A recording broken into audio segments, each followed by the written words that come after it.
going on YouTube?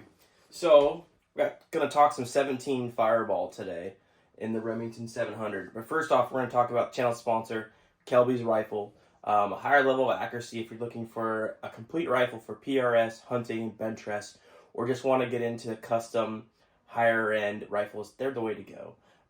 They make fantastic rifles. They make absolutely beautiful actions. The Nanook is probably my favorite. They got the Atlas and tons of options. So if you're looking for new action to get into or a new custom rifle to get into, make sure you check out kelbys.com.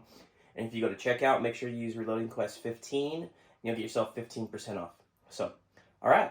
Now that we got the sponsor out of the way, let's talk about the results here. So like I said, today we're shooting, we shot 17 Fireball on this Remington 700 and with a Crimson Trace on top, 26-inch barrel. This thing is such a pleasure to shoot, nice to shoot, no recoil. For bullets today, we used the Hornady 17 grain, 20 grain VMAX. The powder we tried out, which is Shooter's World new powder that they came out with, is the Patriot powder. It's for rifle. The main thing was 222, 223, or 556. But as you're going to see, it worked really well in this application.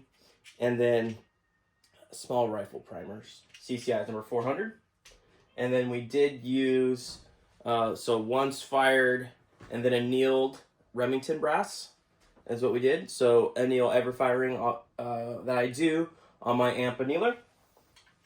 And as you can see, I don't know if we'll get a good view or not, but there's the bullet, right? Okay, guys. So we started kind of low on the charge weight because there is no load data for this powder for 17 Fireball, but I know it's pretty comparable to H335. So I went off of kind of that, and there was some load data for that. So we started low, and we'll talk about our results here, okay? Let's look at first. Okay, so first actually grouping for this was right here. And then we worked up in charge weight, then was here, then was here. So tightened up a little bit. We tightened up a bunch. We tightened up even more, and then more. Those are all 5-shot groups. This right here was a velocity of 4,069 with standard deviation of 3.4 and extreme spread of 9. Fantastic. This was pretty good to itself, right around half an inch group. And then that is 5 shots right there as well. And that is right around a half-inch group. So as you can see, we filled the case more with powder. It got better ignition and everything like that. And I didn't really see any pressure signs, but I don't see any need to go over this, 4,069 feet per second when you're getting that good of a group. So in my opinion, that's more than good enough for what this little varmint rifle is going to be doing. Squirrels, rock chuck, stuff like that. Like I said, it's 20 grain. We've got some more that we're going to be trying out with some more 20 grains that we'll use the Shooter's World powder along with tons of other powder.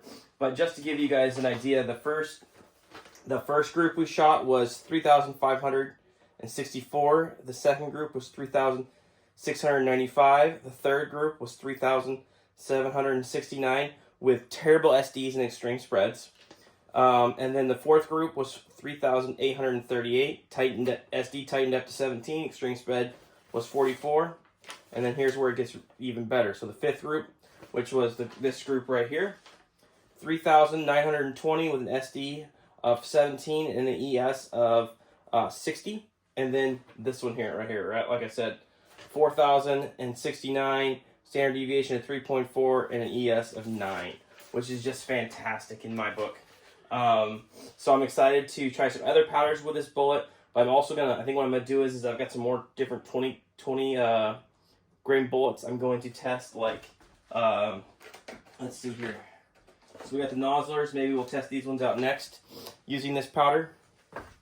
And then we've got some Varmint Nightmare Extreme bullets from Mid-South Shooter. These are molly coated, so we might shoot some of these.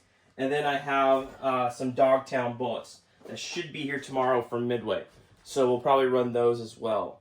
Gonna stick with the same rifle primers and all of that. And then I do have hopefully some Nozzler factory ammo coming so I can get more brass potentially. I've got some Remington factory brass we can shoot to for ammo. So that's the goal. Stay tuned. Like I said, the rifle's a pleasure to shoot, doesn't move at all. It's a perfect day to shoot yesterday, and I'm excited to get more 17 Fireball content to you guys. I'll catch you later. Thanks for stopping in.